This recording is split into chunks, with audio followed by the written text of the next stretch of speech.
வணக்கம் மக்களே, இந்த வீடியோவில் நம்ம என்ன செய்தி பார்க்க போகிறோம்னா, பிக் பாஸால் என் வாழ்க்கையே போச்சு, மன வேதனையில் இயக்குனர் வாசுவின் மகன் சக்தி சொன்னது இணையதளத்தில் அதிகமாக வைரல் ஆகிட்டு வருது. தொடர்ந்து பார்த்தீங்கன்னா அவருக்கு வாழ்த்துக்களும் குவிந்து வருகிறது. வாங்க என்ன தகவல் என்ன செய்தின்னு இந்த வீடியோவில் முழுமையாக பார்த்து தெரிஞ்சுக்கலாம். அதுக்கு முன்னாடி நம்ம சேனலை சப்ஸ்கிரைப் பண்ணாதவங்கெல்லாம் சப்ஸ்கிரைப் பண்ணிக்கோங்க. பெல் பட்டன் சிம்பலை அமைக்கி நம்ம சேனலோட நோட்டிஃபிகேஷனை எனபிள் பண்ணிக்கோங்க. நாங்கள் போடுற வீடியோ உங்களுக்கு உடனுக்குடனே வந்து சேரும். வாங்க என்ன தகவல்னு பார்க்கலாம். பிக் பாஸ் நிகழ்ச்சி குறித்து வாசுவின் மகன் சக்தி அளித்திருக்கும் பேட்டி தான் தற்போது இணையதளத்தில் வைரலாக்கப்பட்டு வருகிறது. தென்னிந்திய சினிமா உலகில் மிகச்சிறந்த இயக்குநர்களில் ஒருவர் வாசு. இவர் திரைப்பட இயக்குனர் மட்டுமல்லாமல் திரைப்பட தயாரிப்பாளர், நடிகர், திரைப்பட கதாசிரியர் என பன்முக திறமைகளை கொண்டவர்.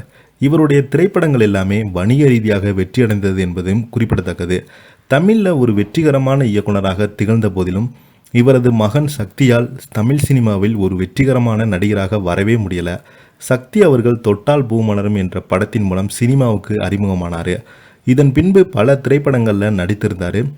ஆனால் சக்திக்கு ஆளும் அழகும் திறமையும் இருந்து சினிமா பட வாய்ப்புகள் சொல்லிக்கொள்ளும் அளவிற்கு அமையலை. அதன் பின்பு சக்தி விஜய் டிவியில் ஒளிபரப்பான பிக் பாஸ் நிகழ்ச்சியில் பங்கேற்றார். பிக் பாஸ் நிகழ்ச்சியில் பங்கேற்றால பட வாய்ப்புகள் அதிகமாக வரும் என எதிர்பார்த்தாங்க. ஆனால் பலருக்குமே அப்படி நடந்து விடுவதே கிடையாது.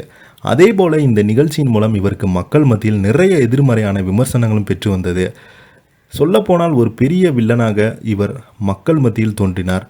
அதற்கு பின்பு இவர் சில திரைப்படங்களில் நடித்தாலும் பெரியதாக வரவேற்கப்படவே இல்லை. அதற்கு பின்பு இவருக்கு பெரியதாக பட வாய்ப்புகளும் கிடைக்கல.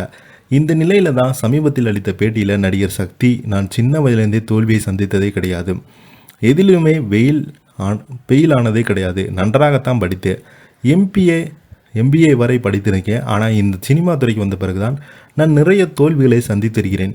குறிப்பாக பிக் பாஸ் நிகழ்ச்சிக்கு சென்றதான் என்னுடைய வாழ்க்கையிலே நான் செய்திய பெரிய தவறு. என்னுடைய அப்பா அந்த நிகழ்ச்சிக்கு போக வேண்டாம் என்றே சொன்னார். ஆனால் நான் அதை கேட்காமல் பிடிவாதமாக போனேன். நான் பிக் பாஸ் நிகழ்ச்சியை விட்டு வெளியே வந்த பிறகு பல பிரச்சனைகள் வந்தது. அதனால் நான் வீட்டிலேயே முடங்கி கிடந்தேன். அப்போது நடிகர் ரஜினி சார் தான் என்னுடைய அப்பாவுக்கு ஃபோன் செய்து என்னை பற்றி விசாரித்தார். என்னுடன் மீண்டும் சினிமாவிற்கு வரும்படி இயக்குனராக சொன்னார் என்று சக்தி அவர்கள் அந்த பேட்டியில் கூறியிருந்தார். சமீப காலத்துக்கு முன்னாடி சக்தி அவர்கள் மது போதையில் போலீஸருடன் தகராறில் ஈடுபட்ட போது அந்த வீடியோ வெளியாகி மிகப்பெரிய ஒரு வரவேற்பு மிகப்பெரிய ஒரு வைரலாகி வந்தது. இந்த வைரலுக்கு பின்னாடி பார்த்தீங்கன்னா இவர் மீது அதிகமாக விமர்சனங்கள் வைக்கப்பட்டது. தொடர்ந்து பார்த்தீங்கன்னா இந்த கேஸெல்லாம் முடிச்சுட்டு இப்போது மீண்டும் சினிமாவில் வாய்ப்புகள் தேடி அலையதாக அவரே அந்த பேட்டியில் சொல்லியிருக்காரு. இதை பற்றி நீங்கள் என்ன எனக்கு கீழே உள்ள கமெண்ட் பாக்ஸில் மறக்காமல் பதிவிடுங்க.